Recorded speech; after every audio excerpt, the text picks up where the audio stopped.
భయపడవద్దు, నీవు ఒక కుమారుని కంటావు, ఆయనకు యేసుని పేరు పెడతావు, నీవు గర్భవతి అవుతావు అన్నాడు. ఇప్పుడు చెప్పండి, ఒక స్త్రీ వివాహము జరిగించకుండగా గర్భవతిగా ఉంటే సమాజం ఏం చేస్తుంది? ఏమ్మా, అవమానపరుచుద్దా లేదా? నిందలు, అబ్బో ఎన్ని నిందలో, ఎన్ని అవమానాలో. ఏమండి, బయటికి తలెత్తుకోలేని పరిస్థితి, అవునా కదా? అటువంటి పరిస్థితుల్లో మరియమ్మ అన్నది కదా, అయ్యా నేను పురుషుని ఎరుగని దానను కదా, ఇది ఎలాగూ అని అడిగితే, పరిశుద్ధాత్మ దేవుడు నీ మీద ఉన్నాడు కనుక, పరిశుద్ధాత్మ దేవుని శక్తి నిన్ను కమ్మింది కనుక నువ్వు గర్భవతి అవుతావు. భయపడొద్దు. ఎందుకో తెలుసా? నీకు పుట్టబోయే దేవుడు, నీకు పుట్టబోయేటువంటి శిశువు మామూలు వ్యక్తి కాదు. ఎలాంటి వాడంట? భూమి ఆకాశములు సృష్టించినటువంటి సృష్టికర్త అయి ఉన్నాడు, సర్వోన్నతమైన దేవుడై ఉన్నాడు. ఈ ప్రజలను వారి దోషములను విడిపించడానికి వచ్చాడు, ఈ ప్రజలను పరలోకం తీసుకెళ్ళడానికి వచ్చాడు, ఈ ప్రజలను మంచి మార్గములో లేక సన్మార్గములో నడిపించడానికి వచ్చే మహాశక్తి కలిగిన దేవుడమ్మ నీ కడుపున పుట్టే వ్యక్తి. అందుకని నువ్వు భయపడాల్సిన అవసరం లేదు. నిందలైనా అవమానాలైనా సరే నువ్వు ఓర్చుకోవాల్సిందే. దేవుని బిడ్డలారా, అందుకనే ఆమె ఏమన్నదంటే ఇలా అప్పుడు ధైర్యపడింది. అప్పటిదాకా బాధ ఉంది, అయ్యో పురుషుని వెరిగిన దాన్ని కదా, ఇలా జరిగితే ఎలా ఉంటుంది? సమాజం నన్ను గౌరవిస్తుందా? నా కుటుంబీకులు నన్ను గౌరవిస్తారా? లేక నా భర్త నన్ను గౌరవిస్తాడా? లేకపోతే ఎదుటివారు నన్ను ఏమనుకుంటారో? అయ్యో నేను తలెత్తుకోగలనా? బజారులో తిరగగలనా? అందరితో మాట్లాడగలనా అని ఆలోచన కలిగింది. కానీ దేవుడు చెప్పాడు, భయపడదో. ఎందుకంటే నిన్ను నీ దగ్గరకు వచ్చే దేవుడు లేక నువ్వు కనే దేవుడు సామాన్యుడు కాదు. భూమి ఆకాశములను తల్లక్రిందులు చేయగలిగినటువంటి ఒక మహాశక్తి రాబోతుంది. ఎందుకంటే సాతాను స్వాధీనములో ఉన్నటువంటి ఈ భూమండలాన్ని తన స్వరక్తం ఇచ్చి కొని ప్రాణం పెట్టి తిరిగి మళ్ళా ఈ ప్రజలను పరలోకానికి సిద్ధపరచడానికి మృత్యుంజయుడై వచ్చాడు కనుక జాగ్రత్త అని ధైర్యపరిచాడు. అప్పుడు అంటుంది ఏమని చదవండి మళ్ళీ. ఇప్పుడు ఆమె ఏమంటుంది తెలుసా?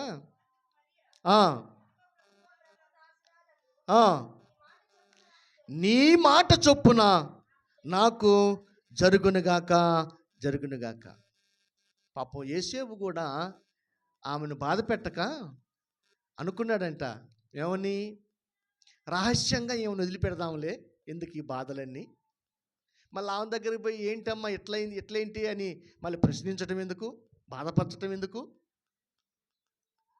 ఏమ్మా అని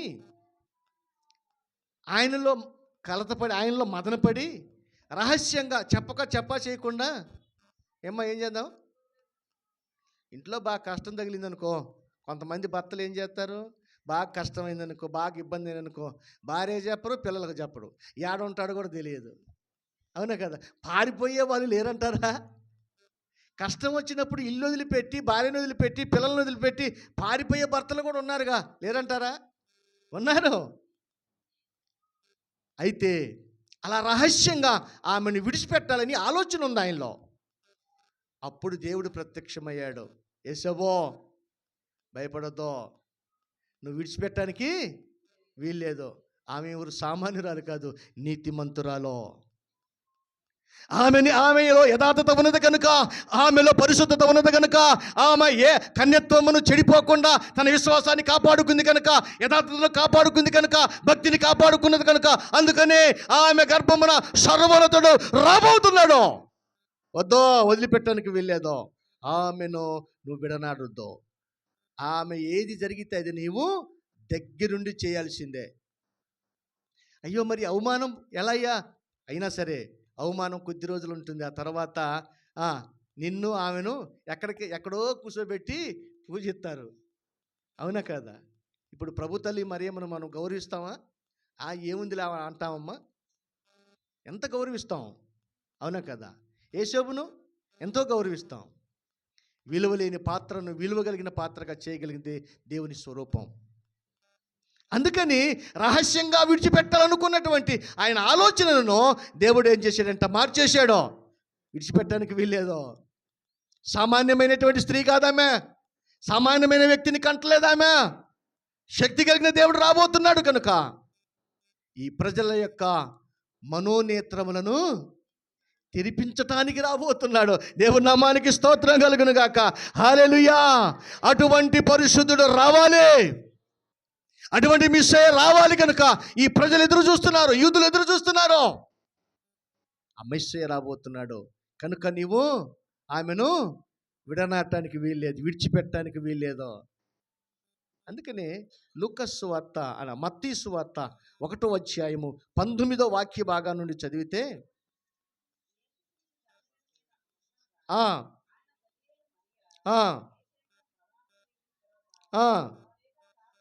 వారు ఏకము కాక మునిపే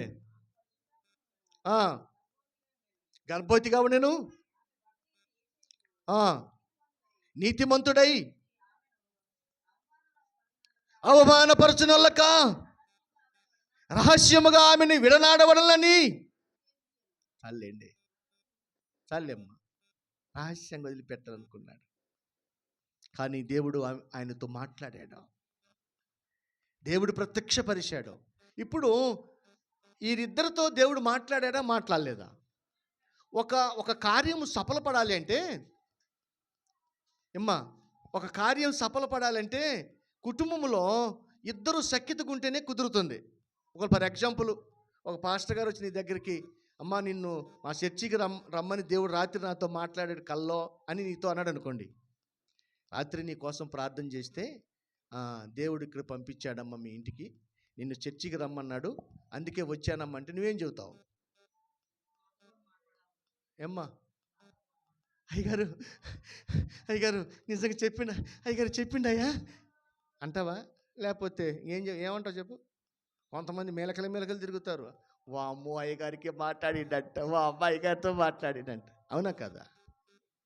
నిజమైన క్రైస్తవరాలైతే, నిజమైన ఆధ్యాత్మికమైన వ్యక్తి అయితే, ఆధ్యాత్మికమైన స్థితిలో ఉంటే, దేవుని సంపూర్ణంగా నమ్ముకుంటే, భక్తి కలిగిన ఆలోచన ఉంటే, సత్యాన్ని నమ్మితే, పరిశుద్ధతను నమ్మితే నిలబెట్టుద్ది. ఏమని? నీతో మాట్లాడిన దేవుడు నాతో కూడా మాట్లాడాలి కదా, మరి నాకేం చెప్పలేదయ్యా రాత్రి అన్నావు అనుకోండి, ఆయన నీకు కనిపించినంత దూరం పోతాడు.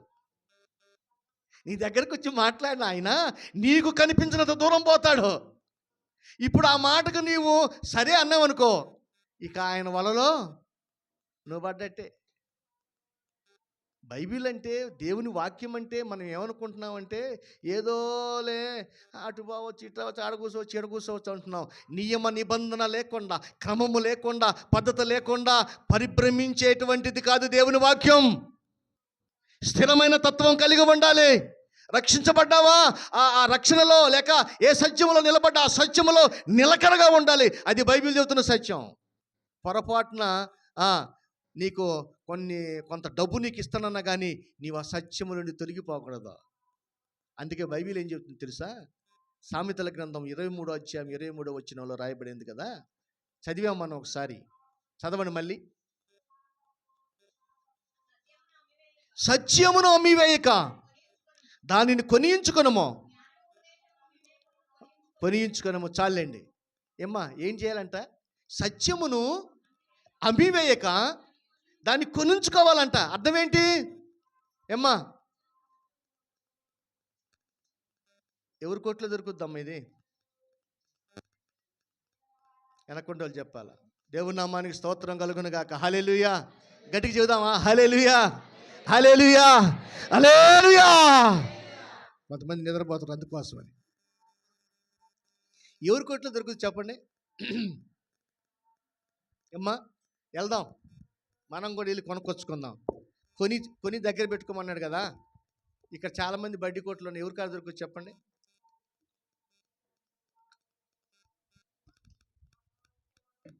ఏంటమ్మా మాట్లాడలేదు?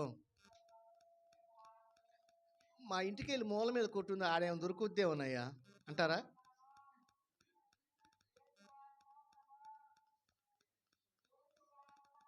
ఎక్కడ దొరుకుద్ది మరి?